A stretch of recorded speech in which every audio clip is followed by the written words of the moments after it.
all. We prepared a very unique presentation today, very unique meetup. We'll talk today regarding don't leave your application security for the last moment.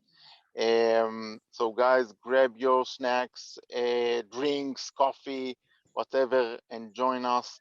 Today we will hear about the industry from the industry expert regarding how to embed security in your first stage of developing a product, or even a new company that developing something. So implementing security step by step. We'll talk about QNAP vulnerability today, a very unique vulnerability found by Yoni Ramon from Tesla. We'll talk about the API security by Giora, and how to actually establish lean security program, starting from first steps. You know, when establishing a new company, a startup, sometimes you are forgetting the application security, and it's very important to integrate it from the first moment you are starting something, starting developing. But because, you know, when you are progressing with the development, it takes a lot of time, a lot of effort, and of course money. It's cost you more when you found security vulnerability or starting to do security vulnerability when you are already in production, and sometimes it takes more time, more effort, and even impossible. I don't know, Alon, is it impossible to implement security in the latest stage, or is it possible still? What do you think? Possible. It's still possible. The right way, it's still possible, of course. So Alon is a positive guy, you know, but when you are starting from the beginning, it costs you less, and of course it's more cost effective and efficient. Without further ado, I think we can start. I think we have most of the people here, so I think we can start. Today, due to small changes, we will start with the first presentation regarding secure development lifecycle, how to implement those in the beginning. It will be done by Regine Bonio. I hope I pronounce your family name correctly. Regine Bonio, is that correct? Yes, so, if you're French, it's Bonneau. Bonneau.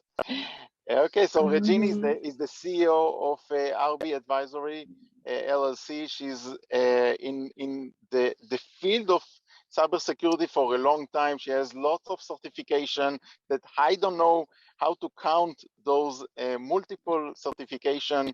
She has vast knowledge in implementing and promoting security from basic. So actually, Regine, the stage is all yours. Oh, thank you so much. Thank you, everyone. Thank you, Alon, for trusting me on this one. And this is actually water. I want to be waiting for you guys.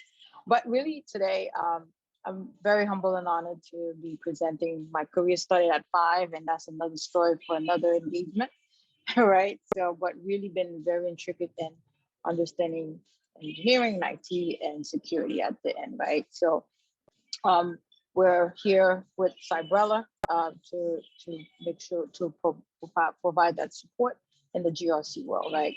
But this is on a Cybrella system, secure development lifecycle. Next slide. Oh, I'm not going to spend time on myself. Do I say next slide? Oh, can you control her presentation, please, and move to the next slide? Regine, you have control on the presentation. You can do it on the bottom left of the corner. You can change the slides yourself. Okay. This is me for me. Bear with me here. Technical difficulties always. All right, so I can't see. It's not allowing me. So bottom left. Well, good thing that you guys know I just need to know which left side I was talking on, right?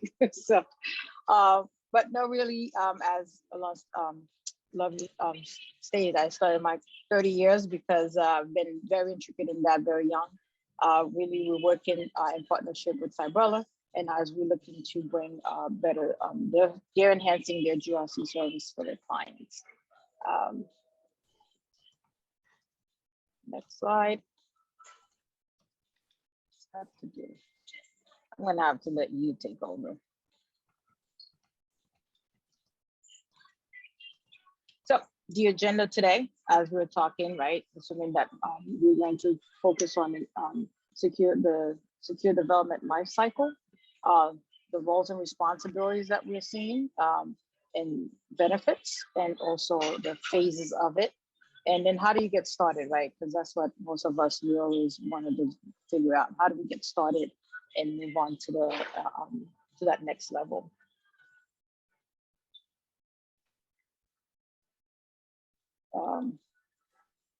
Yeah, you'll click for me.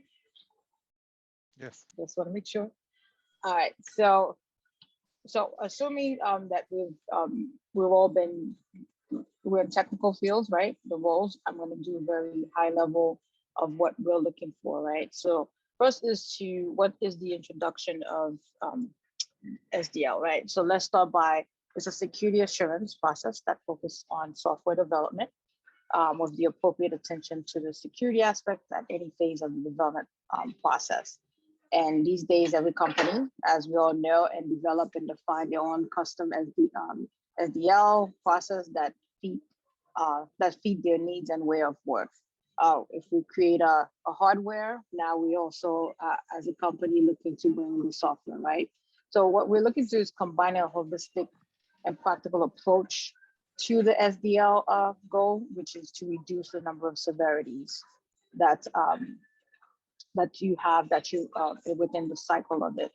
And then now, guess what? We have privacy, right? We have security and then privacy that we'll need to look to introduce. How do we turn it throughout all the phases of the SDLC process? The SDLC framework is based on 3 concepts, right? You have education, then there's continuous process improvement, and then accountability. So what is that, right? So you have the ongoing training and education for the technical roles within that software development group, which is very critical, right? In order to make sure that we're implementing the right culture and securing that development. And as we know, risk is not static, just like the software, right? So it takes, so the SDL is placed also to assist us to understand the cause and effect of security vulnerabilities and requires the ongoing evaluation. So the main benefits, right? As you're looking, right? What is the real main benefit? Detecting vulnerabilities early, that will save you both time and money. I know a lot of the things that we've encountered, no, I don't like security team to come in, but guess what? We have to come in now, because if you wait till later, then it costs more in time and delivery. Right, then you have from the planning stage, and as you move onward, security decisions are coordinated with the team as well. And if that takes place, then it's an easier process, right? Appropriate security culture that you offer within the organization that follows through. And what does that really mean as a company? Guess what? You're providing your client with a differentiated product, right? You're not only doing it for you, but you're also helping the client, your end client, your first client, be more compliant with what they need to do as well. So the production software fixes, right? That's one, you want to capture that early. And then you have the management and development, that is part of it, that you want to infuse those compliance and regulations, security controls. Now you have data and privacy on it. And then at the end, you will help your company and yourselves, right, not to fall into victims of online security attacks, right? Especially when you're looking at your SQL, XML injection. We've seen that all over the place, right? But however, if you're looking to start these first, then it's easier for us to move forward. Next slide, please. So you've seen here that the, I'm gonna call it SDL so that we don't twist, I don't have a tongue twister, right? The secure development lifecycle phases, right? So you have secured in any of the SDL phases, and you're looking at training, right? We're gonna cover each of these phases that represent some of the security activities that should be implemented at these phases, and the traditional role that we know, right? And then there's some optional security activities that may be added, but it's really on case-by-case basis, but again, in client requirements as well. Some of them that we look into aside from that penetration testing, and then in manual code review. We know how reading these code lines, sometimes it's always good to have those checks and balances in place to get that. So the development team must successfully complete 16 mandatory security activities and tests in order to comply with the SDL process as shown in the chart that you've seen below. These mandatory activities have been acknowledged as effective for security and privacy aspects and are ongoing review for effectiveness as part of the annual evaluation process. An organization developing secure software will naturally want to audit and verify that the process outlined in the company SDL have been followed. And again, if there's 16 of these that needs to be done, if you break them down within that cycle that will, the process that we'll discuss, it's easier to move forward to that finish line than coming back to get that redone. Next slide, please. So phase one, training, right? Training the developers based on real use cases, right? On the job, which you have, right? The first, that's a very critical one for the ongoing maintenance. And then you have the ongoing maintenance and ongoing training as well as things evolve, things change within that. The entire development team must receive core security training to stay informed about security basics and recent trends in security and privacy. We're seeing a lot of changes within regulations, a lot of changes within requirements. Some companies rebuilt certification to a certain certification, but however, we need to start seeing part of it that we don't see is the injection of regulations and privacy from different countries and states, as you can see, right? Now, there are 5 main training topics to cover, right? The first is secure design. So which include, for example, attack surface, reduction and principle of least privilege. And then the second, threat modeling, which is, again, for example, an overview of the threat modeling and design impact of the threats, right? What are some threats that we've seen? Third, source coding. SQL, an example of that is SQL injection and cross-site scripting. Then you have security testing at these phases to go back. Manual, as I said, may not be a full penetration test, but a penetration test testing is very important as you move into these phases, and a code review. And depends, again, another example is a risk assessment. If you have these risk assessment checkboxes within, then you get to move along. And the last one, privacy, right? And we hear that every single day. And what is that? What does that mean, right? What data? You're all collecting data. So what type of sensitive data and privacy development best practices that we've seen out there we're doing? We all hear about the GDPR, right? Again, specific to your client, but data is data, right? That you have to get. Now, next slide, for interest of time. The next one you're looking at, let's talk about the requirement phase, right? As I touched base a little bit, right? This phase contains 3 security practices. The first is security requirements. In order to build a secure system, security and privacy must be considered up front. And we've seen that. Defining integrity requirements for a software project is best done during the planning stages. It is very critical to define requirements early so that development teams can identify key milestones and deliverables and integrate security and privacy in a way that minimizes disruption to plan and schedule. And the next in line, we'll see the quality gates and bug bars, right? Bug bars and quality gates are used to establish minimum levels of security and privacy. By defining these criteria at the start of a project, the team can better understand risk associated with security issues and identify and fix security bugs as they are developed. The next, quality gates and back bars must be set by dev team. For example, compiler warnings must be added because before code is checked in. And last, we have the security and privacy risk assessments. Security and privacy risk assessment are mandatory processes that may identify functional aspects of the software that require deep review. Such assessments must include, for example, security, which portion of the project will require threat models before release, or what is the privacy impact rating in that. So SDL practice 3 define what quality gates and bug bars, right? Quality gates and bug bars are used to establish minimum acceptable levels of security and privacy quality. And defining these criteria at the start of a project improves the understanding of risks associated with security issues and enables teams to identify and fix security bugs during the development. A bug bar is a quality gate that applies to the entire software development project. It is used to define the severity threshold of security vulnerabilities. For example, no known vulnerabilities in the application with a critical or important rating at time of release. Because as you know, that means that this is something that needs to get back, right? The bug bar once set should never be relaxed. A dynamic bug bar is a moving target that is likely to be poorly understood within the development organization.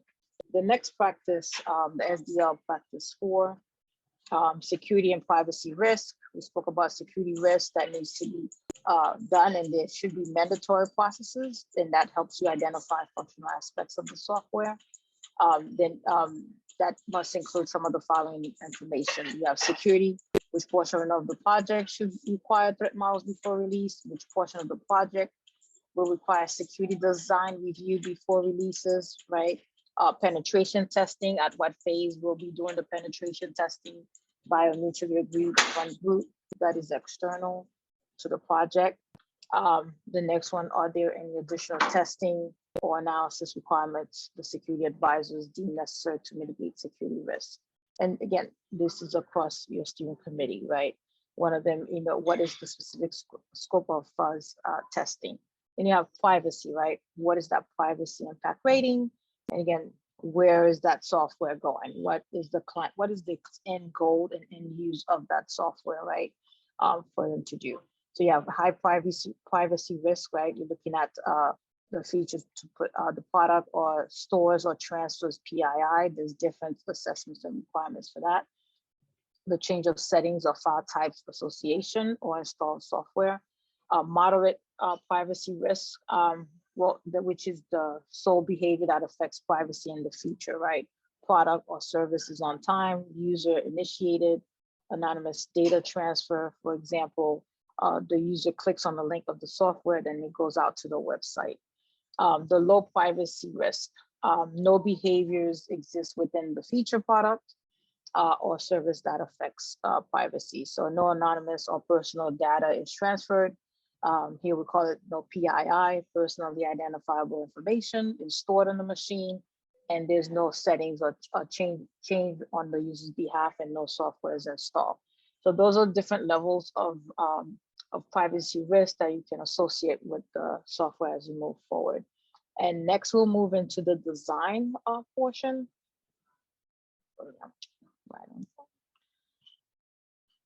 How are we doing on time?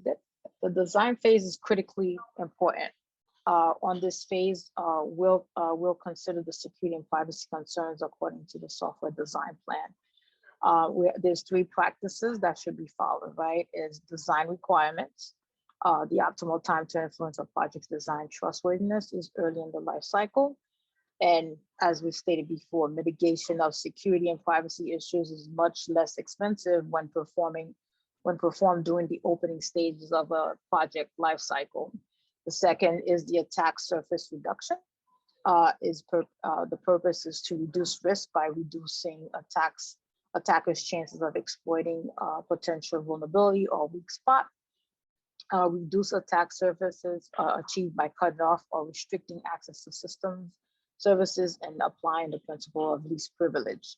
And again, role-based, right? Role-based privileges, access to the software platform. The third practice is threat modeling. When there is a significant security risk, threat modeling is used, right? This practice allows development teams to consider, document, and discuss the security implication of designs and their planned operational environment. And that also allows consideration of security issues at the component or application level. And part of this, and for interest of time, right, we're looking at the SDL practice 5 design requirements, right?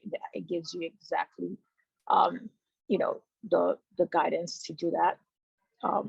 Accurately and completely describe the intended use of a feature or function, and then describe how to deploy that function in a secure fashion.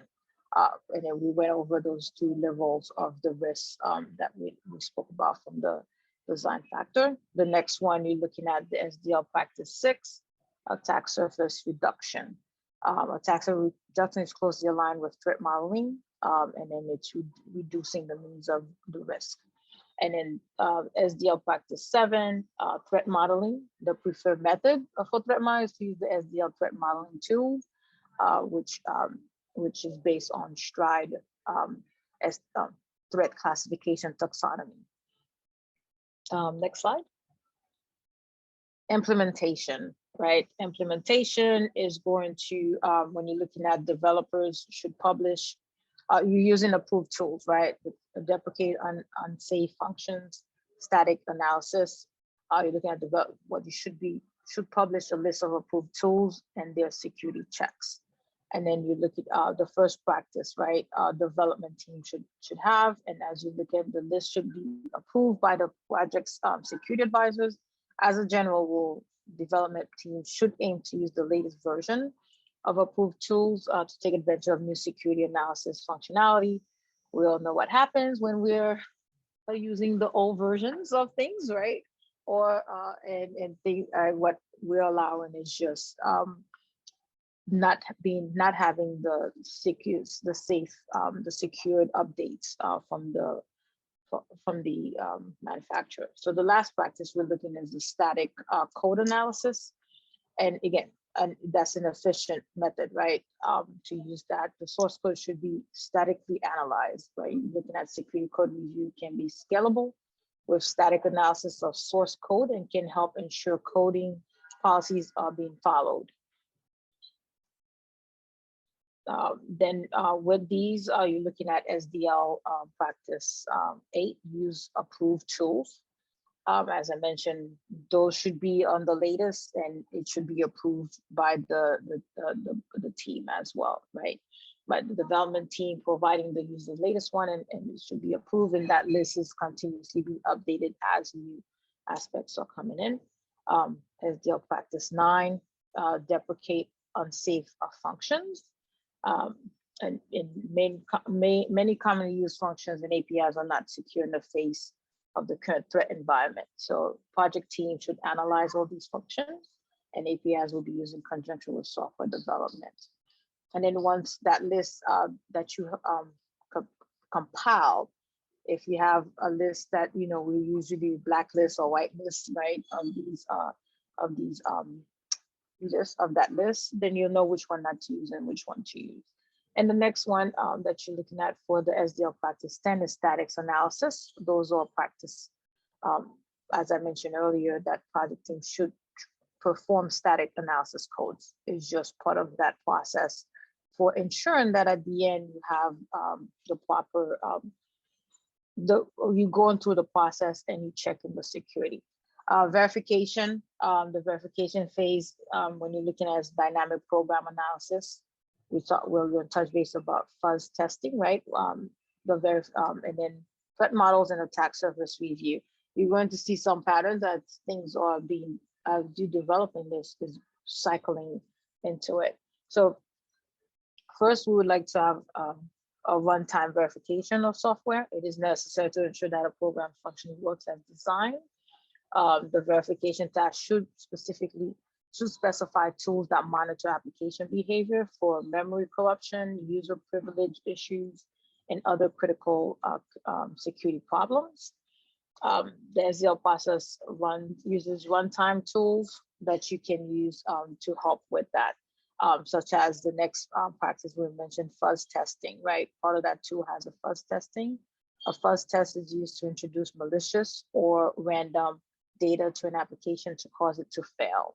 So fuzz testing strategy is based on the intended use of the application and its functional and design specification. And then third, we're talking about threat modeling and attack surface review. And we're saying it is really critical to reevaluate threat models and attack services after code completion. By reviewing the system, we ensure that any changes in design or implementation have been taken into account and that any attack vectors created have been assessed and mitigated. So for these, you're looking at SDL Practice 11, dynamic program analysis with that described with the runtime verification, the fuzz testing, right? Specializing of dynamic analysis to be used for program failure. And then you have the threat SDL Practice 13, which is threat model and attack surface review. As you can see, all of these, as you move to each of these steps, it's a maturing process throughout the life cycle. Next, we will look at release and respond, right, which is part of those last phases. Those last phases as you're looking into the cycle of it. So you see, incident response plan is very important, right? Penetration testing, final security review, release, and archive. So every software release subjects to the requirement of the DSM must include an incident response plan. Why? Just like we have disaster recovery, we live in different part of the world. There's different. I'm in Orlando, Florida. Actually, I'm in Miami, Florida today. So at any given case, there's a hurricane. Guess what happens? There's a process for that, and we all know what we need to do. I live in Orlando, Florida for a reason, but guess what happened? We actually experienced a couple of these hurricane and storms out of the norm, right? So guess what? We all learn quickly. We're not really protected by staying in the middle, right? So we still had to apply that those processes, right? So and again, why? After we've done with the coding and we pass all these practices, and remember at each phase we're testing, and then we're testing, verifying, and then implementing, and we're doing that back and forth process. So first is to have the incident response plans, right? Software releases subject over time programs with no known vulnerabilities can encounter new threats. We've seen that today. We solved a problem this morning. By the end of the afternoon, someone cracked the code.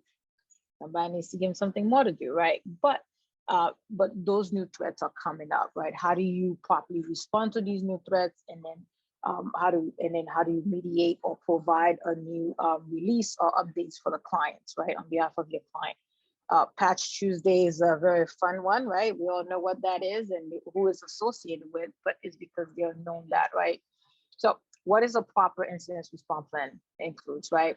A security emergency response plan, right? It's called short for ERP, that identifies the appropriate engineering, marketing, communication, and management staff at points of first contact.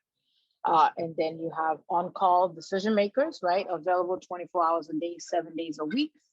And then you have the security service for code inherited from other groups within the organization. Then you have service plans for licensed third-party code, including versions, source codes, third-party contact information, and permission to make changes. You have to create that line, right? And we all understanding, we're going to hear a lot from the supply chain, and that's where that connectivity comes into play. If you creating, I call it a tree, right? We all create a family tree.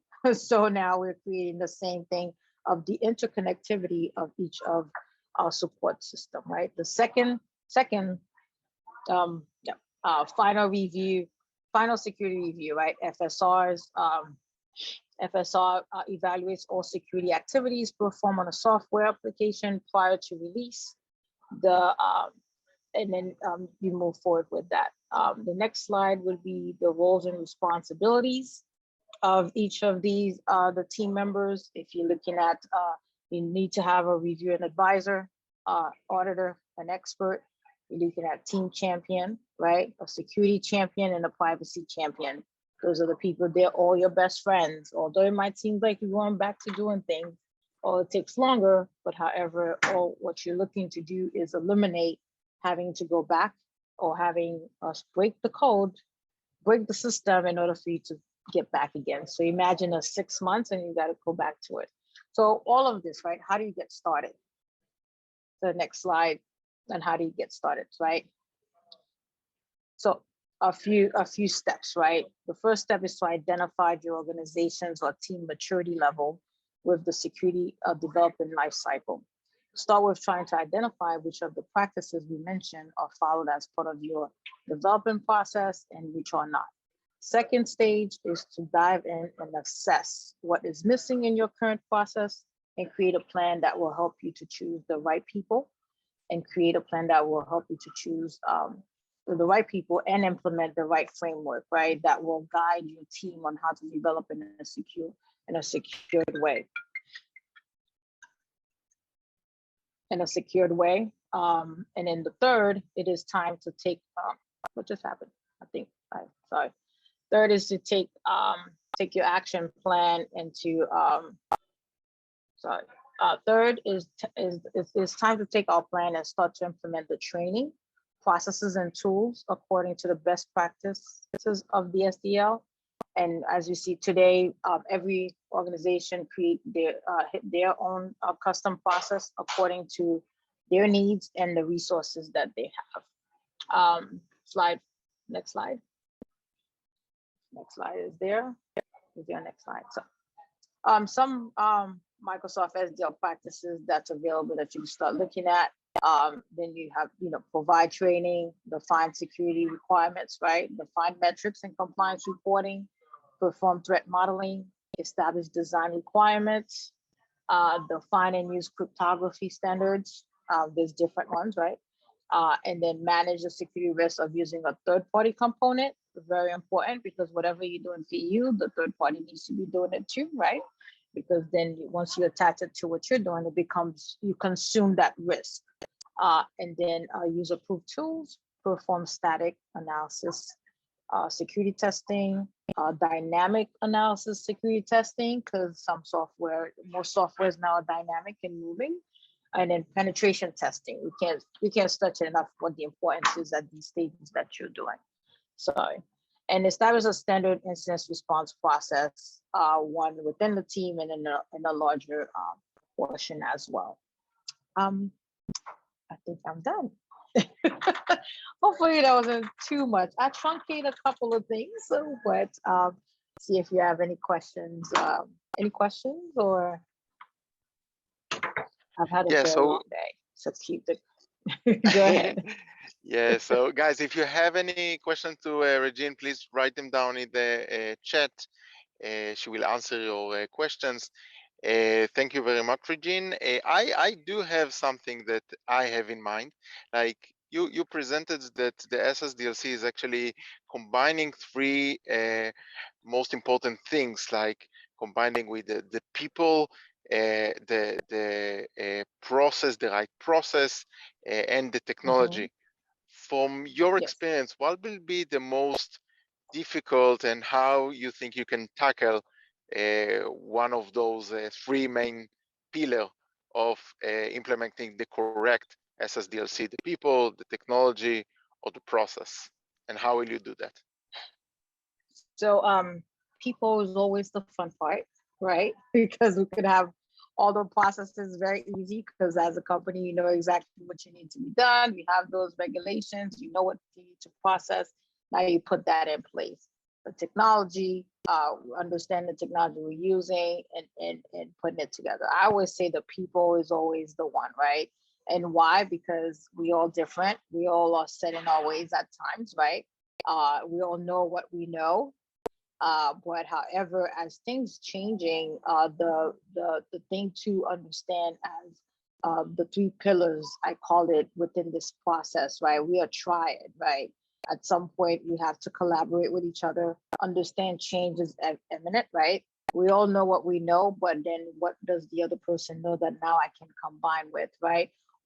There's always, why is this being done? Take the extra time to look into why now we have to follow this new rule where before we didn't have to, right? Because I need to make a 6-month deadline. Why do I need to add 3 months to it? Or those little stops in between? Because I know as a programmer myself back in the day, don't do it now, right? I just want to do program and leave me alone, right? I just want to focus on what I'm doing. But however, is all the training. That's why you see the part number one, training. The training is what's going to tackle the people, right? Because again, process is already set. It's not a big to know the technology. We already know what that technology is. The people is the one that you see the training, ongoing training that has to be consistent. And you see in here in the security world and any world, education awareness training is a big market. Why? Which unbeknown to me, but why? Because we have to continuously put things in front of people, because we could build the best of the best, but that one person, right? There's always that one person that today I don't want to follow the rules. So training, education is key. The why, communicating the why. Sometimes it's okay to over communicate the why, because the why is what's going to keep the company as a whole out of trouble, right? And what the risk is, right? Do you want me, what are the true risks to the company that is being communicated to the people and also the end user, right? Your client, because the client is first, and how the client needs to be upfront. But all of these is part of the training and education, and that's ongoing. Hopefully that answers your question, because we can't get rid of the people. So they're the brains. Yes, thanks.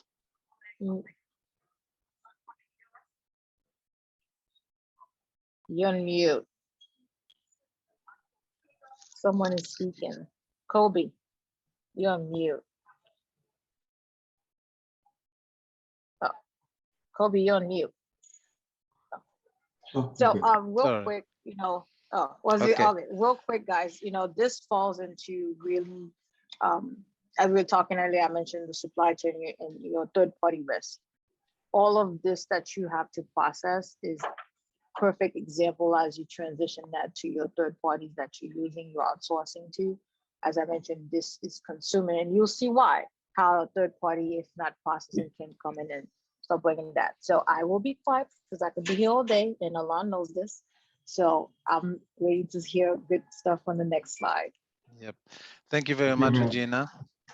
We can move on to the next presentation by Yoni Ramon about QNAP supply chain. Yoni, you have control. You can start. Yeah, can you guys hear me okay? Yes, we can. Perfect.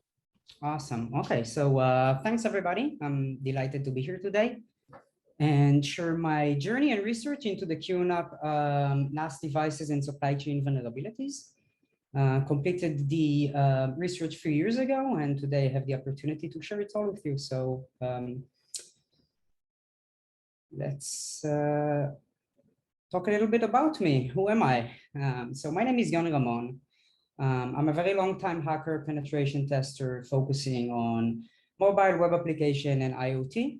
At my free time, I'm very active on BugCrowd as a bounty hunter, security researcher. Was listed in BugCrowd top 100 researchers a few times. At my current role, I'm the red team manager at Tesla. I've been a staff security engineer at Tesla for the past 10 years, managing everything from red team, application security, and code review. I'm a member of Cybrella advisory board since Alon founded the company, providing in-depth security expertise to our customers. And I'm also a bonsai master in training. So if you like bonsai or gardening, feel free to reach out after the talk. My email is down in the chat. So what's on the agenda for today? First, I'm gonna go over quickly what is software supply chain. Then we're gonna pivot to what's QNAP, what kind of product they produce, and who the customers are. After that, I'm going to share some of my research with you guys and discuss about the finding of the vulnerability from the researcher. And then we're going to conclude with recommendation, best practices. And if time permits, we can go for a quick Q&A. Okay.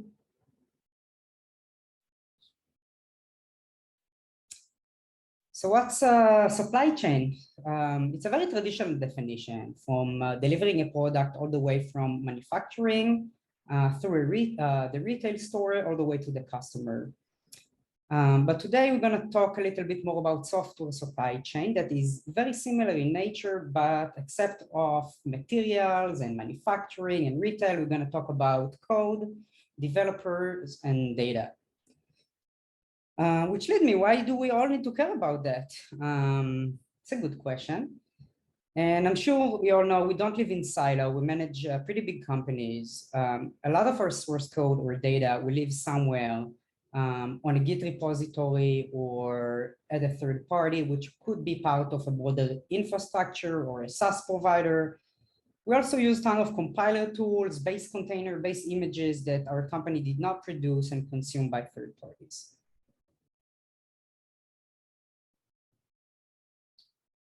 So I want to share a few case studies or examples before we're going to deep dive into my research, just to make sure that we're all on the same page.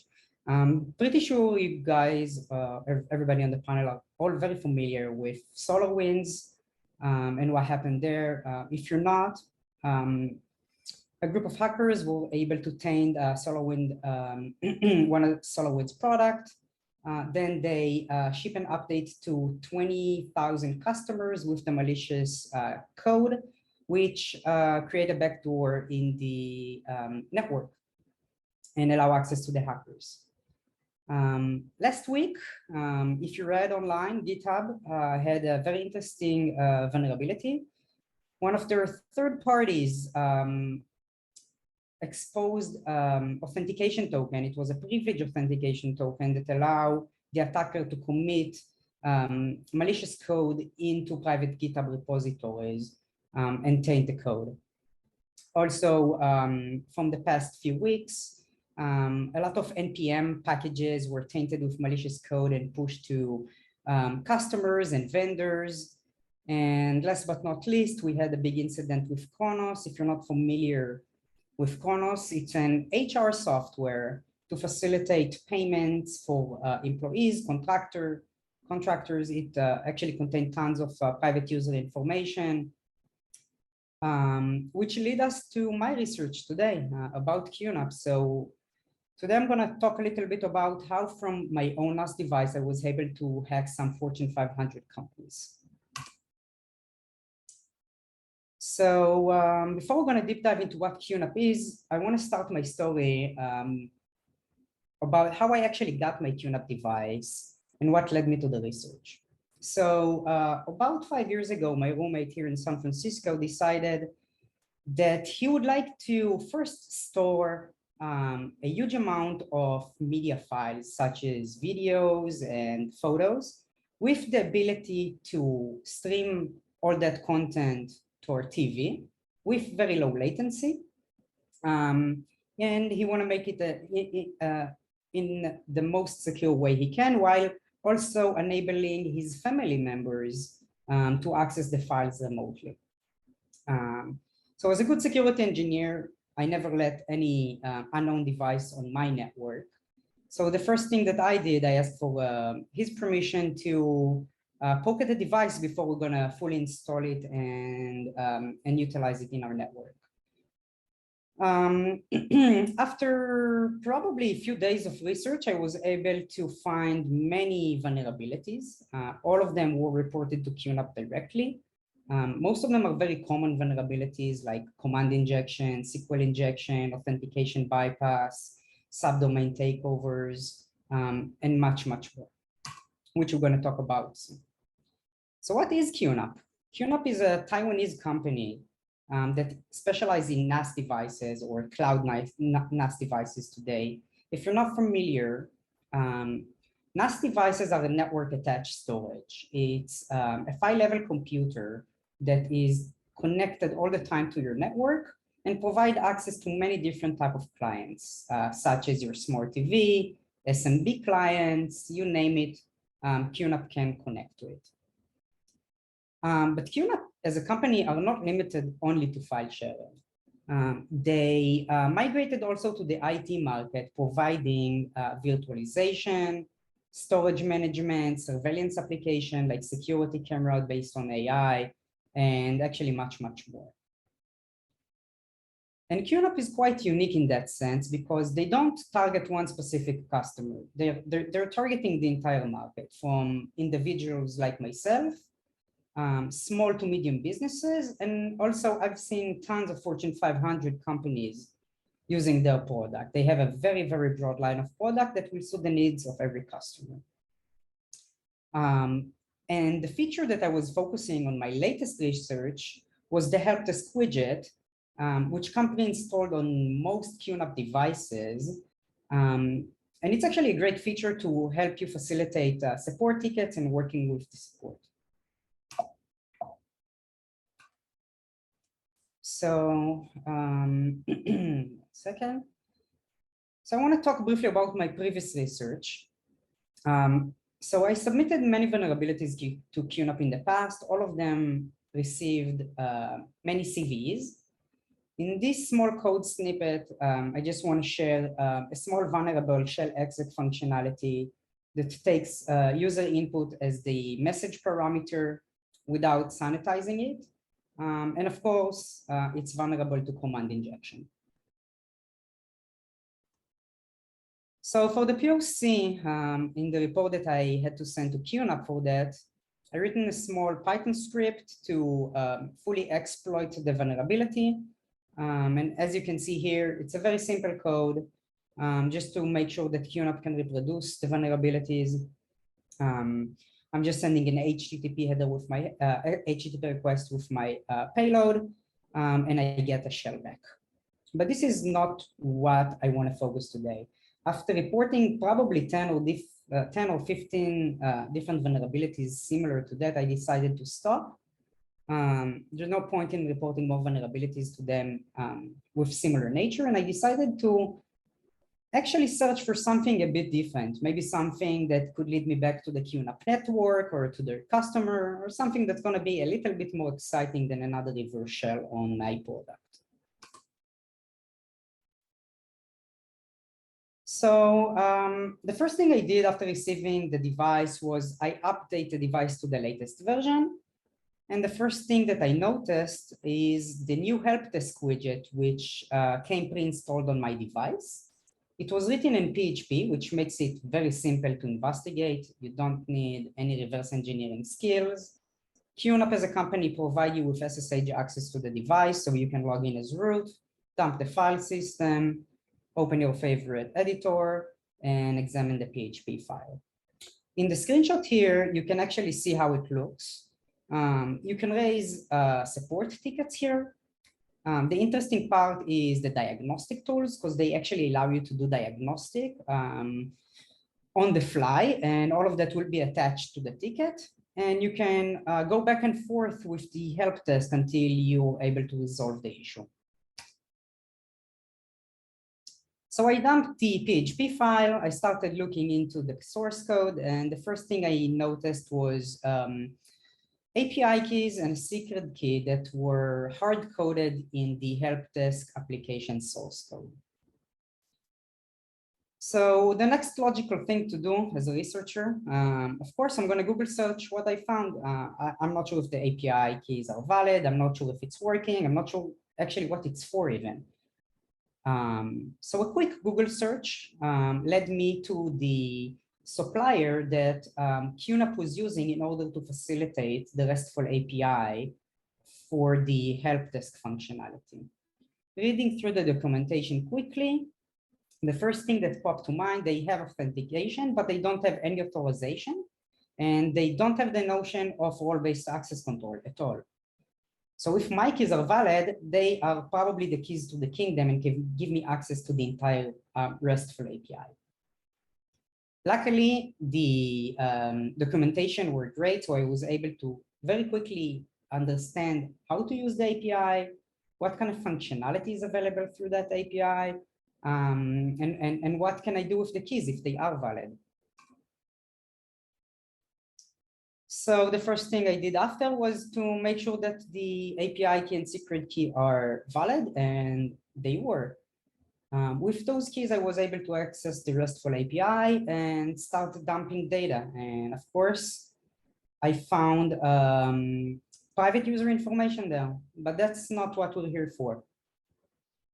With that private user information, I had access to the tickets, to the emails, and I'm actually able to search for tickets that are associated with specific emails or domains. So in this case, I can start searching for something like, hey, did Twitter.com submitted any tickets to the portal? Or did Facebook or Google or any big Fortune 500 company?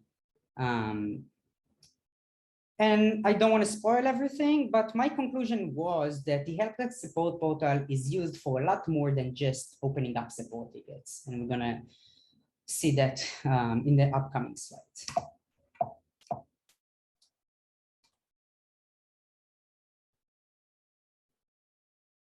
So let's deep dive into the vulnerabilities. This is the actual screenshot of the PHP source code. And as you can see in the screenshot, there's API key and a secret key. Of course, their mask can already been rotated. But below that, there is another interesting URL that led me to the third-party supplier who built that API and code for it. The name of that vendor is Kyoko, and they're pretty big here.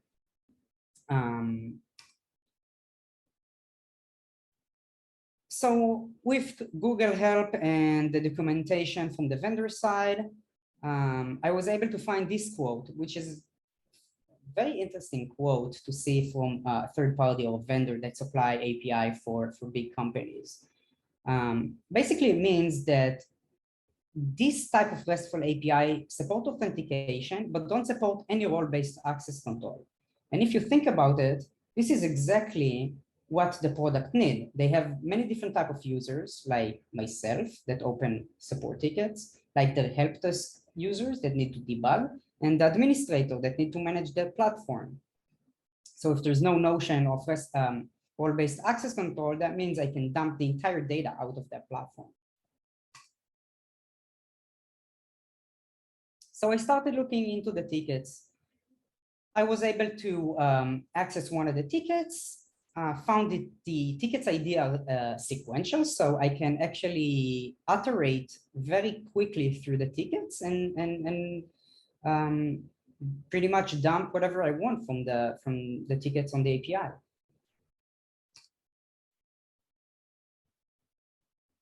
So in the ticket content, I stumbled across a few interesting things. The first was, of course, all the username that raised the support tickets and the email addresses that were associated with them. I also had access to the ticket content, and I'm not just talking about read access. I had read access, I had write access, and I could reply to the customers as well. The interesting part comes in the attachments. Part of the ticket content contained the attachment ID. The ID is not sequential in this case, it's a GUID, you cannot brute force it.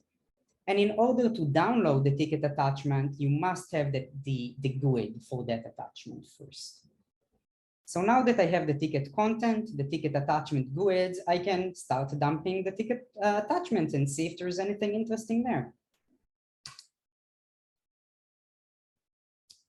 So more data. Armed with all that information, now I'm able to search for specific cases or tickets opened by specific domains or email addresses and search if they upload any attachments.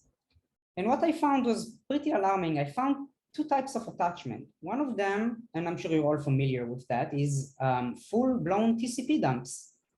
So TCP dump is a gold mine for people like me or for attacker researchers. It contains everything that is in clear text over the network, which means in this case, HTTP passwords, FTP passwords, URL, host names, and everything that's in the clear. So from here, I can launch much more sophisticated attack. But to my surprise, that was not the only thing I stumbled across. They actually use this portal to facilitate receiving vulnerabilities from the public, like from researchers like myself. So one of the more interesting attachments were 0 days that were completely unpatched. So now I have access to TCP dumps and to an exploit repository, which means I don't need to do any more research in QNAP. I can start dumping 0 days and launch them against the customers that I already know using the platform because I have access to all their tickets and attachments. So yeah, in this picture, you can imagine my face, figuring out that I have a very, very broad access to ton of private user information, TCP dumps, and an exploit repository. The remediation timeline was pretty fast from the vendor. I initially reported the vulnerabilities to QNAP in May. Immediately, they escalated the issue to the security team.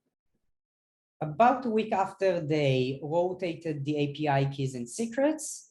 And I think they even took one step extra and completely decommissioned that API and moved to a safer platform. Again, QNAP issued another CVE for this and offered me reward. It could either be in the form of another NAS device from QNAP or $500. Because I've submitted so many CVEs previously to QNAP, I decided to go with the $500. I don't need fourth or fifth NAS at my home. And now I want to talk about some of the conclusion and recommendation from what I observed. I think if we want to try to protect ourselves from these type of scenarios, because we're all going to be susceptible at some point. We're all working with suppliers. We're all working with third parties. And in order to make sure that we keep our data safe, we must have a very robust third party or a supplier risk assessment program, which help us assess if the vendor is spending enough effort, time in security, and if it's matching our expectation. Also, we can figure out if they are compliant with local regulation and requirements, and to make sure that we decide on the right third party for us, also based on the requirement and the design. I think this is a perfect example of a supplier that was actually the worst supplier you can get for this type of operation, because in the design phase, you already have many different type of roles that need to access that RESTful API. And if the RESTful API don't offer any role-based access, it's clearly the wrong solution here.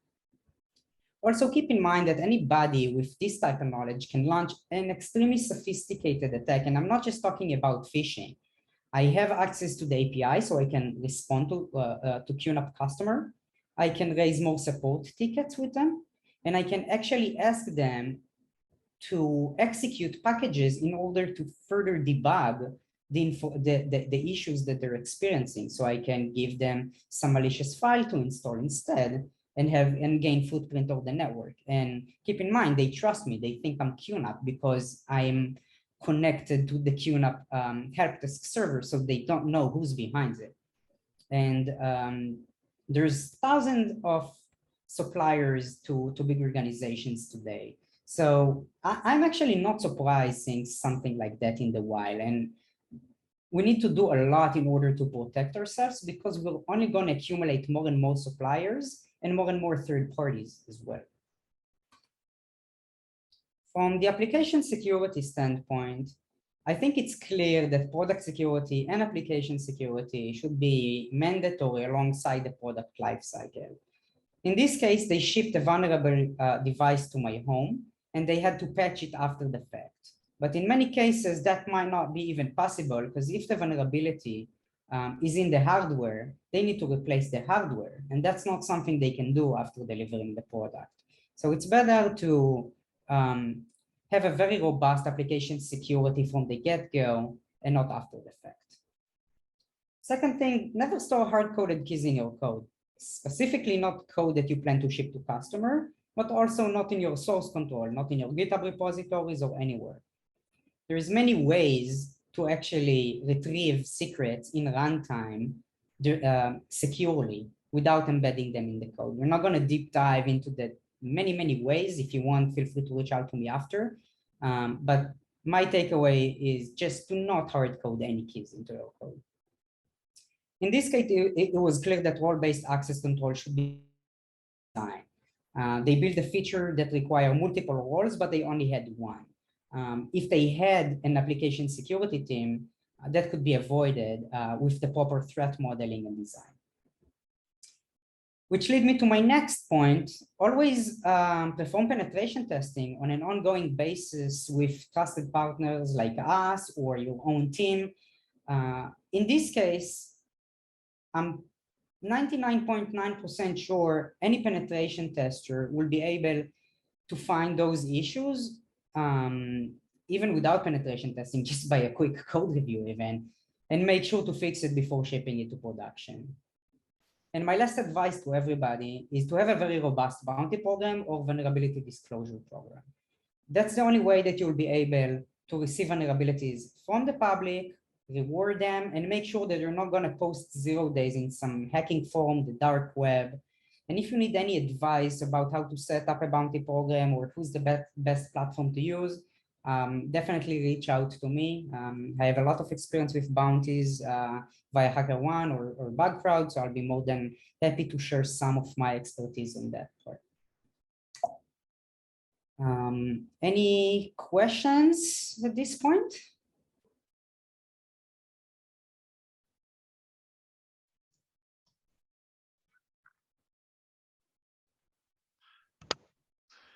So Yoni, thank you very much. It was very enrichful. And I don't mind taking one of your QNAP storage if you don't have any more space in your home. Are you sure you want it? Okay, so now we'll continue with the Giora Angel about API security. And Giora, feel free, the stage is yours.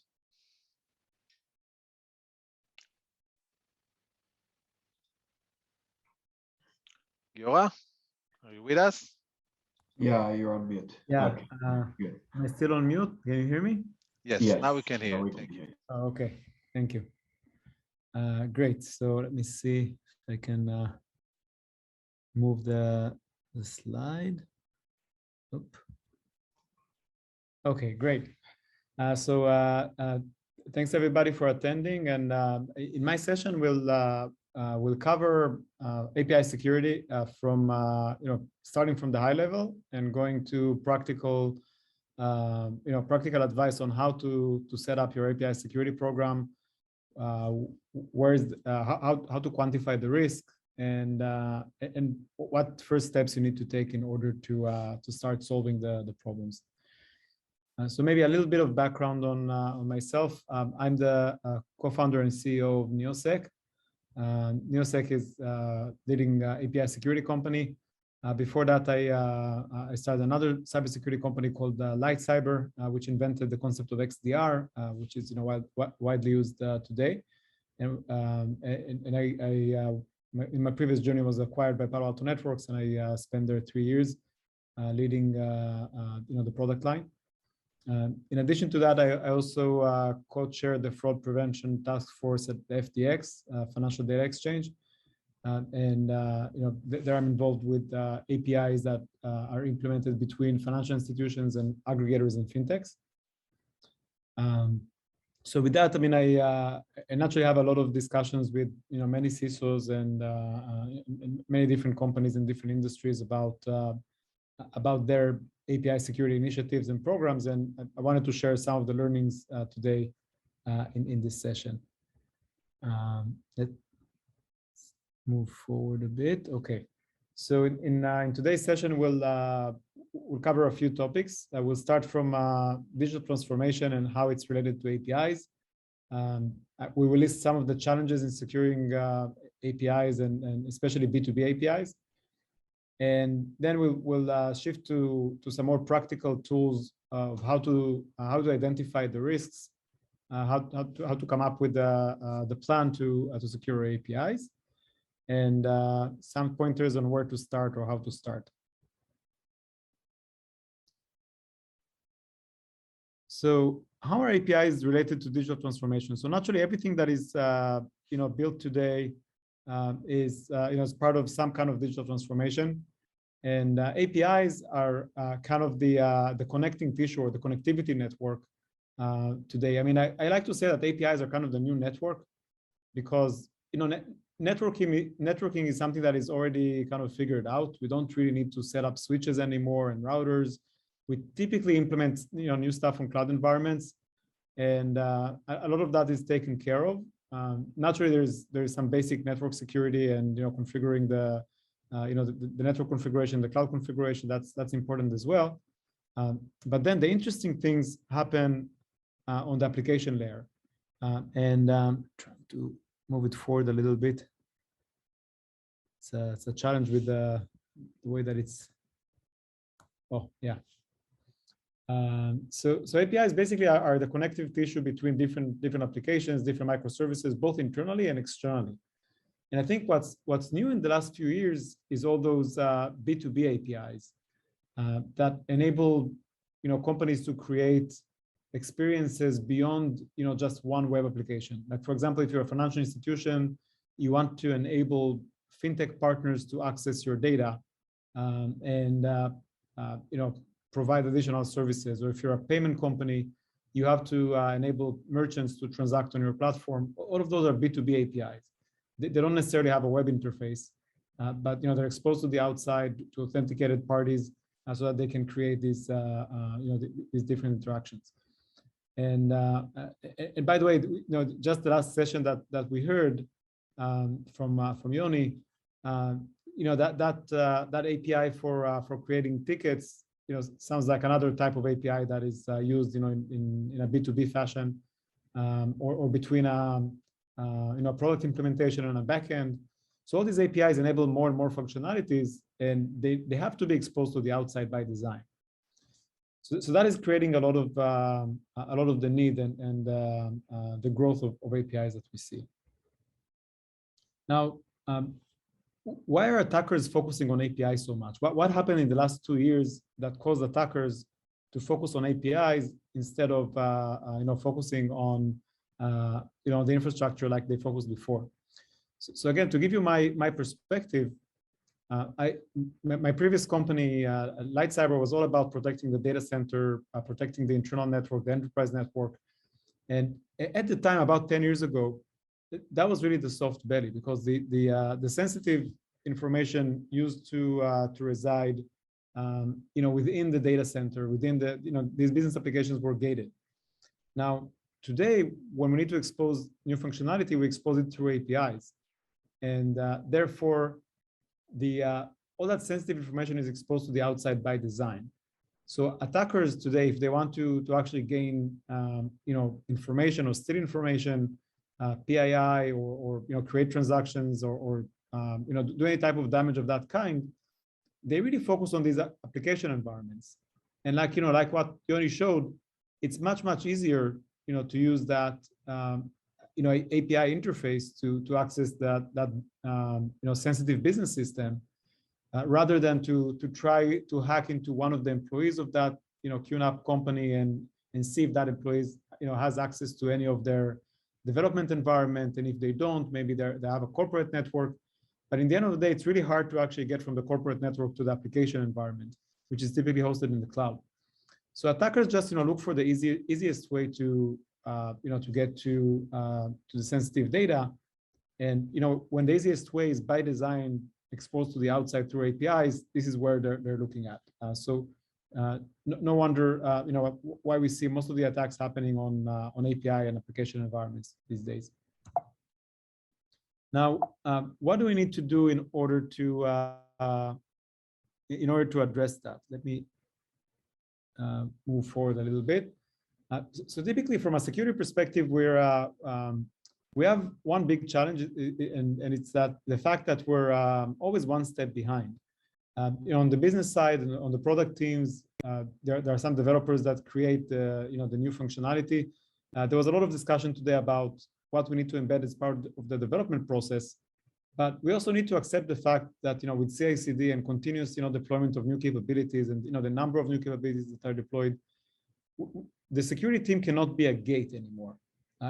We can provide the guidance, we can provide the tools, but it's never a situation where we're completely a gate to some process, especially in continuous delivery of functionality. Now, in most companies that we see, the APIs are open and used before the security team has a good understanding of what these APIs are. Or sometimes they have basic understanding, but it still, it still requires, much more work. So how can we address these challenges? Let's maybe first list, these challenges in a more specific way from a security perspective. So let's first take a look on the infrastructure that we implement and the different components that are part of the infrastructure. If these boxes in the middle are the microservices that are exposed to the outside, they can be authentication endpoints, payment, or PII, or any type of other APIs that we expose. We typically start by implementing cloud security. I mean, again, assuming that these workloads are implemented in the cloud. So cloud security enables to secure the infrastructure to make sure that we don't have some misconfigurations and so on. But of course, that's not enough. That doesn't really touch the application layer itself. Now, for the application, we typically use something like a CDN or a WAF. That helps to prevent some DDoS or some known attacks that we can identify by signature, and that mostly relates to unauthenticated traffic. Now, we also use an API gateway to implement authentication authorization for APIs. But then all that green traffic that goes through the API gateway is that authorized traffic. And today, in most implementations, there is really no way to see what's going on on these green lines. What is that authorized traffic? Is it good? Is it bad? What happens if one of our end customers or partners gets compromised, right? I mean, if it's and by the way, Yoni's case was actually a very good one. It's not even a compromise. We just by accident left our keys in a place that others can see it. So what happens if somebody has the keys to our kingdom? Are we still going to serve the service the same way? So I guess the answer is that we need to see how our APIs are used, because these authenticated users and clients are really the riskiest traffic that we have. And it's not enough to just implement authentication authorization. We also need to monitor our environment. So being a little bit more specific about the challenges, we can actually kind of compare it to challenges of web applications.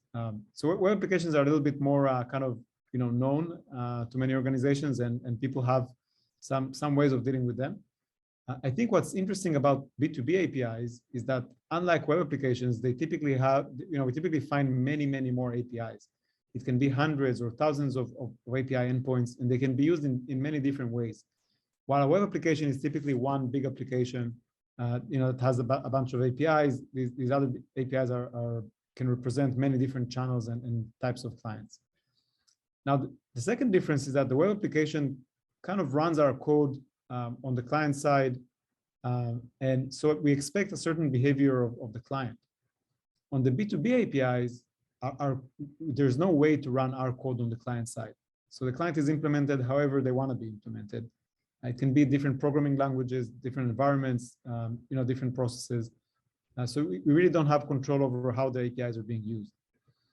Now, from an authorization perspective, these APIs that are these B2B APIs, typically they represent many different entities or users that can access them. It's not necessarily just a regular end user. It can be a partner. It can be a service-to-service integration and so on. And B2B APIs are meant to be used in the background. They're unlike web applications that assume some kind of interactive user. The B2B APIs are meant to be used in the background. So we can't use something like an MFA for that purpose. Typically we create a token, we create some kind of API key and secret and so on, and we have to to kind of establish that trust and trust our client when they get connected. If it's a programmatic client, there is no meaning for an MFA or something like that. And then last but not least, when we build software today, we typically build it based on microservices rather than monolithic application. And what it means is that every microservice, when the microservice receives an authorized token, they have to serve that token. They can't really think about it and maybe deny service because that maybe they think that the user is compromised and so on. These microservices are very, very specifically implemented. They see a token, they have to return the right response. So there has to be a way to understand the user behavior, the client behavior beyond the specific API call. And that way is not actually within the code of that specific API. Now let's speak about abuse case analysis. So if we think about abuse cases, I wanted to start maybe with the statement that abuse cases are not vulnerabilities. We spoke about vulnerabilities. There are many different types of vulnerabilities. You only showed us a few of them. And of course, vulnerabilities make it easier for attackers to get into our systems and to extract sensitive data that we didn't want others to have access to. But abuse cases are actually more generic. So when our APIs are abused, it can be as a result of a vulnerability, but even perfect APIs that don't have vulnerabilities can be abused. For example, when account takeover happens, when somebody steals the credentials of one of our clients, then they can kind of abuse the APIs. They can use at least that access that client had. So for example, if we expose authentication APIs, they can be abused by guessing passwords and user credentials. So for example, if somebody found a set of users and password in the dark web, they can test these users against our platform, also known as credential stuffing. This is an inherent sensitivity of the API. It's not necessarily a vulnerability. It's just a sensitivity, and it's really hard to protect against that stuff. Then if somebody has access to the system, they can abuse the system itself. Like for example, if we have a reservation system, let's say we're a hotel, we expose a reservation system. That means that if somebody has access to our system, which can actually be any end user, anybody can maybe open an account. They can use the APIs to make certain reservations or to create to scrape the data from our system and so on. So that is really authorized use of the APIs, but maybe it's kind of against what we want the users to use it. Payment abuse. We've seen a lot of different ways of abusing the APIs that are not necessarily just related to vulnerabilities. It's kind of related to the basic operation of the system. So in order to list or to quantify the risk on these abuse cases, we came up with this framework. We call it API abuse case analysis. And that framework enables security teams to list the actual API services starting from the very high level, even if they don't have complete visibility, and they typically don't have complete visibility, and kind of assign a specific business risk and potential loss to these different services. So it starts from the left, from left to right. On the left side, we start with what are these services that you expose. So for example, it can be your reservation system, it can be your authentication endpoints, it can be support and help desk management system, and so on. So these are different services, like in high level, that we expose to the outside. We can start from the very, very high level. Typically, we know that list of services. It doesn't surprise us to create that list. It doesn't mean that we know all the APIs, but at least we know in high level which services are there. Now, for each service, we need to identify what is the client, what is the entity that is using that service. Is it a B2B partner? Is it an end customer? Is it a device that is calling that that API? So for example, the QNAP is a device, a Tesla is a device, right? That is calling a lot of APIs. So it can be a device, it can be a user, it can be a partner. Now, why is it so important to understand the entity? Because then the next step is to understand what could go wrong. I mean, the security threat or security risk. So that entity can become compromised. There are many ways in which it can happen. It depends on the type of entity. What happens if that partner is not implemented correctly? What happens if there's an insider threat, and so on and so forth. So understanding who is the entity really enables us to to come up with these scenarios of threat modeling. What happens if this and that happens? And then finally, when that entity is compromised or misimplemented, what is the potential loss? That kind of goes back to the specific service that we started with. And if it's a payment processing service, there could be monetary loss. If it has user information, there could be PII leakage, and so on and so forth, right? So this is kind of relates, the specific type of data lost for that particular service. So if with that exercise, every security team, can actually create a high-level, map of, what are the services that we expose to the outside, what is the business risk, and what's the likelihood of how can it happen, and what is then the loss when that happens. So that is a pretty generic framework, and recommended to use in every organization. Even if you don't have great visibility on your APIs, at least you can start by identifying the risk and quantifying the risk. That would help with the internal discussions of what needs to come first, where should we focus our our security efforts, and so on.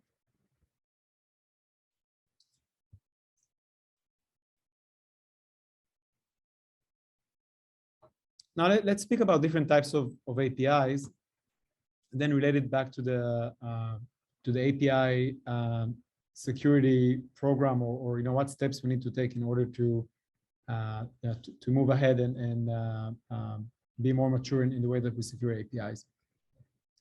So let's start with the fact that the most commonly known types of APIs are actually the web applications and the mobile applications. We call them B2C APIs. Some of them are proper RESTful APIs driven, and some of them are more like dynamic HTML, such as PHP and other types of implementations. We call it collectively APIs. We don't discriminate against different types of dynamic content. There are many different ways to implement it. Naturally, more modern environments have some separation between the APIs that just serve the data and the presentation of the data. But I think where we see a lot of growth today is actually in these B2B APIs. These are the partner APIs or device APIs that that enable headless integration between different different products and different components, and they create much more complexity, because every time we need to deliver a new product or through some kind of partnership, we need to create more entry points to our system that typically have a lot of access by design, and we need to trust these partners and their implementations. And of course, we can have agreements with these partners and so on, but we can't completely ensure that their developers are not making mistakes. I mean, the same way that our developers can make mistakes, their developers can make mistakes. So it's really important to be, first to discover all these APIs, but also to monitor how they're being used, because the fact that they're authenticated and authorized doesn't mean that they're used correctly. As we mentioned before, the partner could be compromised, they could be misimplemented. We call these APIs north-south APIs. The reason for this name is that because they come from the outside in. It can be both B2C and B2B. And these are typically the first priority when it comes to API security. Just as a side note, these B2B APIs are growing very, very fast. I mean, while web applications and mobile applications are pretty common and known, typically, I mean, a company that delivers a web application doesn't necessarily create 100 more web applications. They typically focus on one big web application. While B2B APIs, they can create many, many more, and each API may be used differently and so on. So the growth on B2B APIs is really the big concern. The second priority is typically East-West APIs. those are APIs that are used between components within the same organization. So these are typically secondary priority because they're under our control. We control both ends, both the clients and the servers. And with these two APIs, we still want to be able to see what is exposed and to limit the attack surface as much as we can. But it's typically done after we figured out the north-south situation. And then the third type is outbound APIs. It's those APIs that are on the outside, and our code, our internal code, calls these APIs on the outside. So these outbound APIs are typically, again, second or third priority because we control the client code. And on these outbound APIs, we just want to make sure that sensitive data doesn't leave our premises without kind of accounting for that. But we control the code, so it's less of a risk than these north-south APIs where we have everything to lose, but we don't control the code that calls our APIs.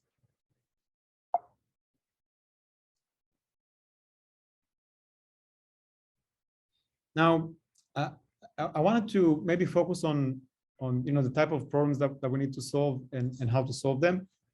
So I mentioned that the first problem that people have is that they don't have an inventory of APIs. So we call them shadow APIs, or sometimes there is an inventory, but it's not great, or it's outdated. So discovering APIs is really typically the first step. Then there's all these vulnerabilities. There are different ways to find vulnerabilities, including testing and using some external services and so on. But as I mentioned before, vulnerabilities are not enough to prevent abuse.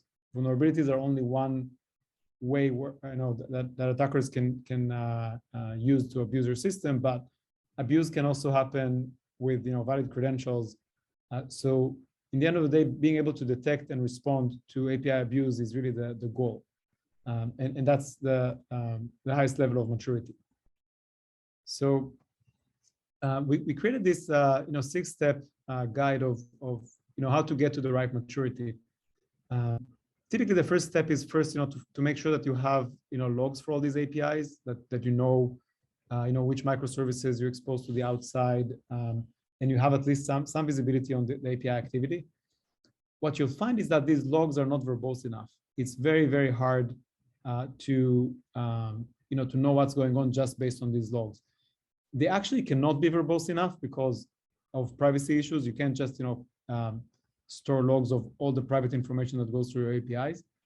So for the same compliance reason that makes you log these APIs, you also can't really log too much. But this is really the first step. There are some organizations that don't even have that figured out. Most organizations that we saw have some logs on API activity, but they don't have the second step, which is API discovery. Discovering your APIs is really most important as an initial step, because without a proper inventory, you don't really have a plan of what to protect and how to protect it. It's actually pretty tricky to do because APIs can change all the time, and the documentation that we get from our developers is partial and it's only point in time. So typically we find that there are many more APIs than the ones that are documented and well known. Once we discover the APIs, we should do we should focus on risk audit and finding vulnerabilities. That of course is a continuous process. And once we're kind of comfortable with the basics, we need to focus on detection and response. And this is really monitoring the production behavior of our application and making sure that it's not being abused by different types of users or authorized users, because some of these authorized users can be attackers or can be implementation errors and so on. In order to do detection and response well, we need to be able to define or to focus what are the business sensitivities, kind of going back to the abuse case analysis, making sure that we monitor that relevant traffic and we know how to detect and respond, these business sensitivities is most important. And of course, response, once we know how to detect, we want to respond automatically. And the last step here, last but not least, is investigation and threat hunting.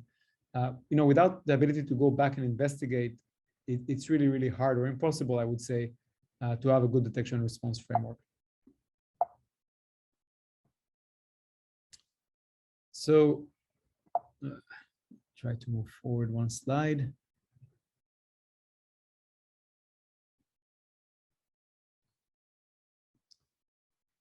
Skip a little bit. So for us, for Neosec, our SaaS product basically takes you through all these different steps, from discovering APIs automatically and continuously to finding vulnerabilities in the way that they're implemented, and also finding abuse and through detection and response. All of that while providing the visibility and investigation capability and threat hunting capability on that data. In the end of the day, without being able to do investigation and threat hunting, kind of go back to the data, there's really no way to accurately detect and respond to the detections. So our platform leverages the ingest all that API activity data, continuously create the inventory, finds vulnerabilities, and performs behavioral detection and response, and of course enables detailed threat hunting and kind of the next steps that the security team can take. So I'm happy to answer any questions, and of course happy to talk in more depth after the session for anybody that is interested. Okay, thank you very much, Giora. Very interesting. I do have a question. Guys, if you have any questions, please write them down in the chat. I saw there is a question to Regina, so we will answer the question in the end of the meetup. But Giora, I do have a question. How do you separate between business to customers API and business to business from your security perspective? Is there anything different that you are using, or are you handling it from different risk perspective? What is your approach, attitude toward that? I think from a technical perspective, there isn't always a technical difference between B2B and B2C. It's more of a logical difference. I think that in B2C environments, because they're not new. I mean, people were publishing web applications in the last 20 or more years. So they have some frameworks of understanding what's going out, how it's implemented, and so on. I think with B2B applications, it's a little bit harder because first because the client implementation can be any implementation. It's not really your code, and I think the other hard thing is that you have a lot of different types of these APIs that you develop over time. So I would say that from an API security perspective, people typically start from the B2B use cases because these are new and there's really zero visibility to these use cases today. From a technical characteristics, a lot of B2B APIs are RESTful, which is good news because they're kind of like more standardized in a sense, and that enables also to handle them from a security perspective from a more standard way.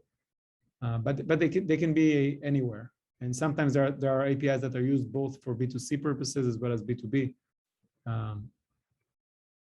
Yeah. Okay, that's interesting. What are the most common vulnerabilities you see in API? If you can, share with us, because you are seeing all those vulnerabilities. What are the most common, like top 3 or something like that? You can share. I would say the common. I mean, once you know the APIs and so on, the most common vulnerability is different types of BOLA, broken object level authorization, meaning that yes, you're authenticated, but it doesn't necessarily mean that you have access to all the objects in the system, right? All the records and all the different different types of objects, and systems today tend to be complicated, and they have many different types of objects, and there are many places in the code that needs to to check what you have access to and what you don't have access to. So these vulnerabilities are very common. where you can actually access things that you're not supposed to be able to access. But I think what we're seeing in practice is that it's even more basic. I mean, I started my my answer by, if you have if you know about the API, I think it starts even earlier. The problem is that security teams don't really have a good inventory of APIs, and they can't really secure what they don't see. So that is an even harder problem for them. I don't know if I would call it a vulnerability, but it's I mean, it's that API that was published for a good reason, but it's kind of invisible to the security team, and it's used from now every now and then or by some partners, and all of a sudden maybe somebody found that there are some public keys somewhere that are published, and starting to use that API as an attacker. I mean, there are actually many brands that suffered that type of attack recently, and the problem is that there is really no monitoring on that API at all. So security team didn't even know about it. So that is, I think, even more common. Great, thank you, Giora, very much. It was very enrichful about the API security vulnerabilities. And now we move on to our final presentation. Will be done by Alon Matsur, the co-founder and the CEO of Cybrella. Alon, the stage is yours. Thank you very much, Kobe. Thank you, all of you. Thank you, Giora. It was very, very interesting. And maybe it's the right place to mention that soon we are going to have also a demo in a specific webinars that we do together with Neosec. This is actually the tools that we use as an API security solution for our customers. And as I explain, and I will tell about one of our customers, about our application security service, we use to implement the tools as a service as well, especially for the SMBs and the startups that we work on the application security program. So again, thank you, and hello everybody, and thanks for attending today. It's a pleasure to talking with you. My name is Alon. As Kobe mentioned, I'm the CEO at Cybrella. I've been in the cybersecurity more than 25 years. After 15 years that I managed my own company in Israel, also cybersecurity services. We were about 150 employees in the services, all of the cybersecurity domains. Mostly we served the enterprises market in Israel. And about 3 years ago, I came here to the US with my family. I'm based in Boston, and established Cybrella. In Cybrella, we focus on cloud security and application security services. We work a lot with startups, technology companies, SMBs, as well as enterprises. And today I'm going to talk and present one of our customers, a startup use cases in the application security services. I'll start with high level about our approach and the methodology in the application security program as we provide it to our customers. Then I'll present the use case, and we'll share the challenges that we and the customer had during the ongoing service, and how we addressed them with our unique approach, of course. At the end, we will discuss what are the deliverable and what is the added value of the service. So when we look on the journey of building a secured product, as you all already heard today, it's a journey. It's not a project to build in a secured product, exactly like building a product. In that journey, we're required to cover several layers in the development processes. Some are direct services such as security code review and penetration testing, which is part of the development cycles, the test cycles at least. And some are support services such as compliances. For example, if we serve the financial sector, our product must comply with relevant standards of the financial sector. So when we built the SDL program, we need to address all of those layers and put them into a structure. And we in Cybrella follow the NIST and the OpenSAM frameworks to have a framework to ensure that we cover all of the tasks and the needs in order to have the complete program. Next slide. So about our approach, after 20 years of experience working with software companies and development teams, we understand that the best way to provide secure development consultancy and services to our customers is to be an integral part of the development process. And in order to be a part of the development unit in our customer side, our approach is to assign an application security expert, an architect, who is actually part of the customer R&D team, and is responsible and is point of contact for all of the application security matters and challenges. He also operates together with our expert teams to provide the end-to-end services as needed. If we need a code review project, if we need a threat modeling for a specific solution in the product or features that we add in, he knows how to operate with our expert teams to provide, again, the complete program.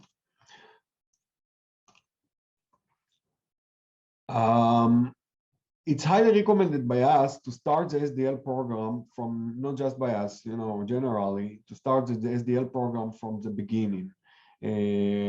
All of you mentioned it. I think Yoni Ramon spoke about the design stage, and also Giora, and definitely Regine mentioned it as a part of the SDL. From when I'm talking about the beginning, it's from the product design stage. Sometimes, if you haven't planned and set the right security controllers into the development process from the start, it's going to be hard and expensive to implement them later. But as you can guess, in most of our cases, in most of our projects and customers, the customers are turning to us in the middle of the development and not in the design stage. So we developed a unique methodology that we fit each stage of the development process by performing what we call the 360 degrees assessment to review the security development maturity from all of aspects, the security skills of the developers, the tools that they installed and implemented in the organization, and the processes that they put in place. With this assessment result, we actually define the gaps, and then we can build a customized SDL program for each customer. So let's talk about the use case, these specific customers that I'm going to show you today. The customer is a startup from the digital marketing space. He turned to us actually when he had a big customer, before he became to be a customer, that asked him to provide code review reports and penetration test reports as a part of the requirements of the engagement. This is a common timing. We see many companies are turning to us and considering their SDLC program when a serious company, when a serious customer is engaging with them. As you know, typical startup, especially in the technology area, they start their journey with friendly customers, design partners, and they are considering to launch with the MVP product. At this stage, they are not required to show any security features or the security level in the product. And usually, the first time that they are considering the security development lifecycle program, it's when the first serious engagement or a real customer is coming, and they need to provide evidence for the security level. Another common reason, and also in this customer it happened, they start to think about the security when they are going to scale in the market, and the business units ask them to be compliant with the relevant compliances and standards. Usually it's SOC 2 in the private sector. So also that was the challenge of this startup when he turned to us, because he needed to be compliant with SOC 2 with this product. The application environment of this startup, when we started to work with him, there were only 12 developers, some of them outsourced. Today, they have about 60 developers. They are offering two main products in a SaaS. As for today, they serve the US market and the Canadian market, and most of their customers are in the US.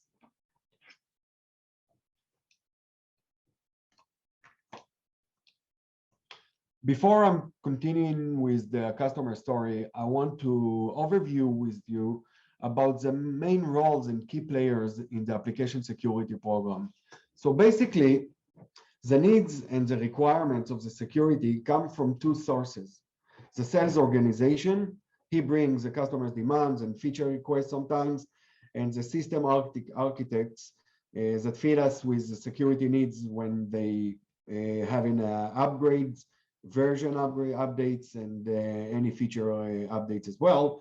So basically, the application security manager, as you can see, needs to address and manage several subject matter experts. The GRC, as we mentioned, okay, the governments and compliances, the security architects, cloud security specialists, SecOps, DevSecOps, etc., to manage and maintain the security controllers. By the way, you can see here in the development units, also a security champion in each dev team.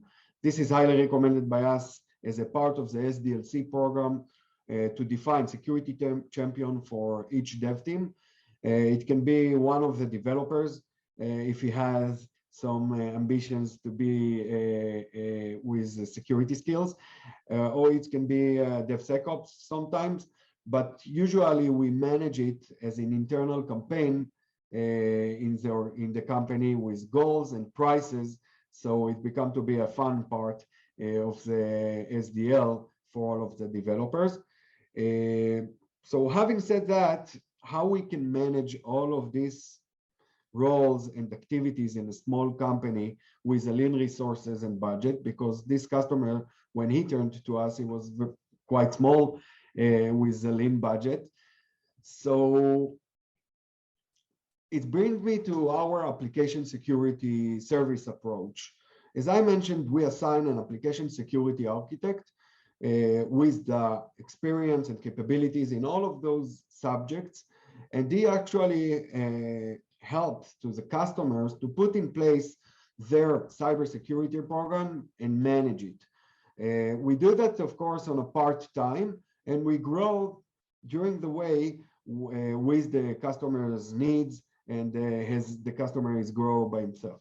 So as a preliminary stage, we start with a 360-degree assessment, as I mentioned, and we start by understanding the business environment and demands. Usually, the technical people are approaching the technical activities when they start with the SDL program, you know, to implement a code review system, to implement some security devices. In our methodology, we start with the business to understand the business logic.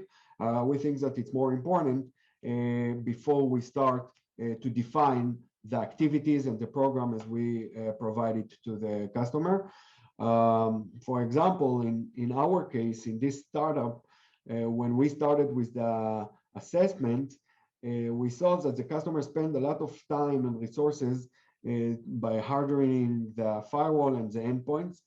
And we saw that half of these developers were outsourced with their own devices. So again, when we build the SDL program, we need to build it with the specific needs of the customer, of the company, and the business needs. So when we engaged with this customer, it was about a year and a half ago. We started the service with one expert that provided about 20, 30 hours a month. And he worked together with the R&D. His contact point, or he reported to the CTO, and he worked with the R&D to establish the program. In the application security service, as an ongoing service, we also provide to our customers a board members, one of our board members as a strategic advisor that comes with the relevant experience of the customer industry. And he helps to the customer with market insights and security go-to-market strategy sometimes. Even if the startup is from the fintech sector or healthcare, we consider the cybersecurity as an asset. And we bring it to be like a business advantages for our customers rather than another expenses. So we help to the customers to message it also to their customer. If you can explain to your customers that one of your differentiation with competitors, it's the security programs that you put in place, the standards that you complied with, and so especially with SaaS-based customers, it brings us a great benefit.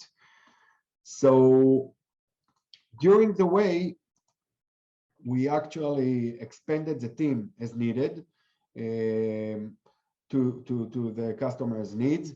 As for today, the customers is after he raised the round B fund and he hired a full-time CISO, we moved to work with the new CISO. Can you move to the next slide?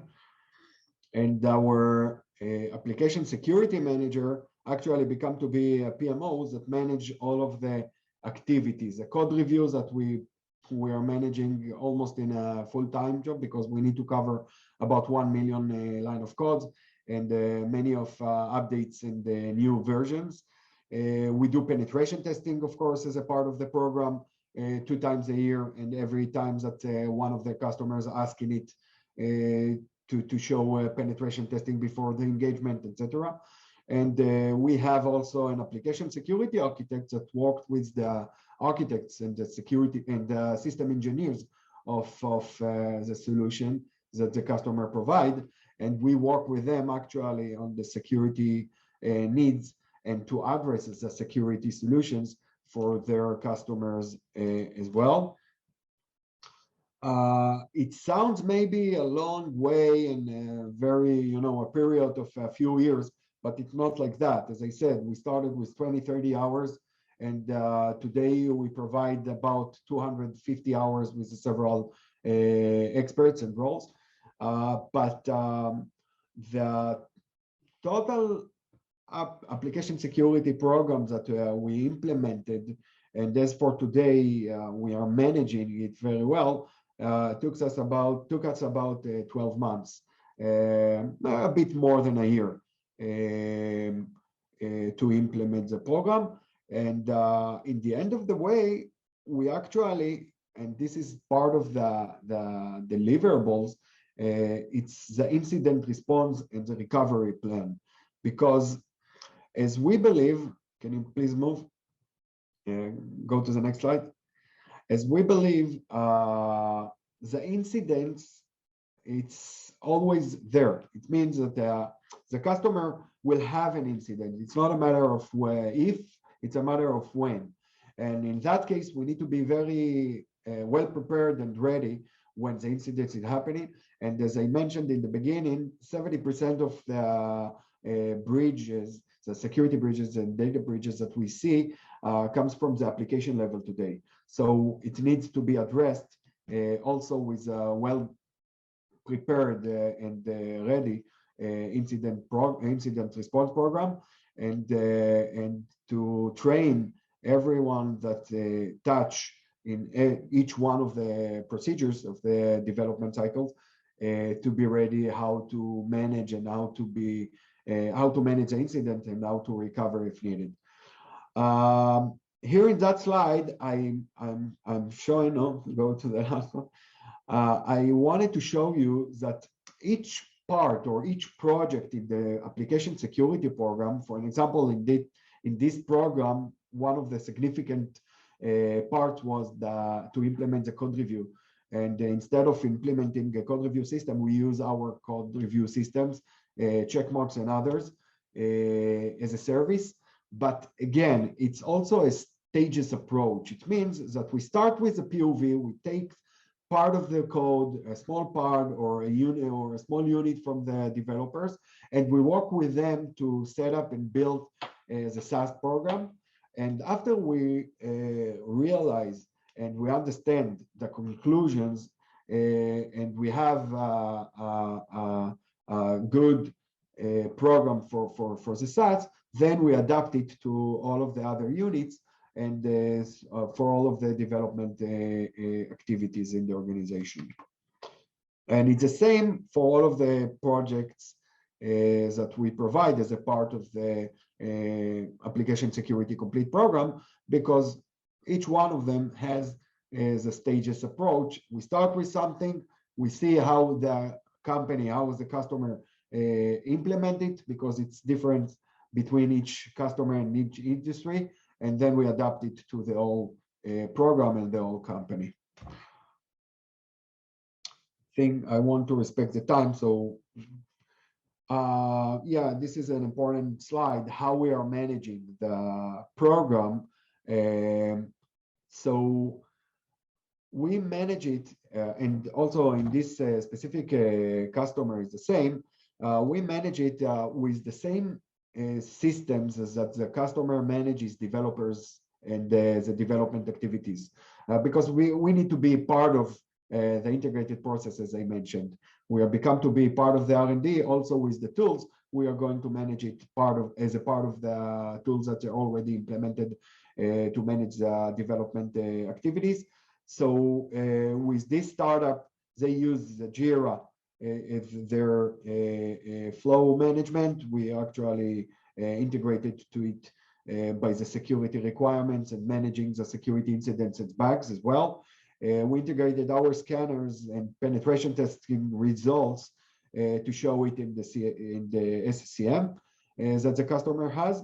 The only unique tools that we bring with us, it's a dashboard that we manage our activities and all of the flow, so the customer can see the progress during the program, and also to follow and monitor all of the activities that we put in place as a part of the cybersecurity program. When we talk about the deliverables, there are a few deliverables in the complete application security program. Some of them it's code review report, some of them it's policies, some of them it's procedures. But I think that the most important thing to show here and to mention, it's the vulnerability lifecycle deliverable. This is exactly what I mentioned. If you know that incidents will happen or could happen, we need to manage it, and we need to manage it carefully when we look at the application level as well. So I think that the most important, and most of our customers see that's the same, the most important deliverable of in the outcome of this program, it's to have well-defined procedure of vulnerability lifecycle. If something is happening, how they are going to manage it, and everybody knows exactly what their place in order to manage the incident and to recover it in a quick time. So this is about a typical startup that we work with. This startup, as I said, is very successful. So he's expanding and grow exponentially, and we grow with him. So if you have any questions, I'd be happy to answer.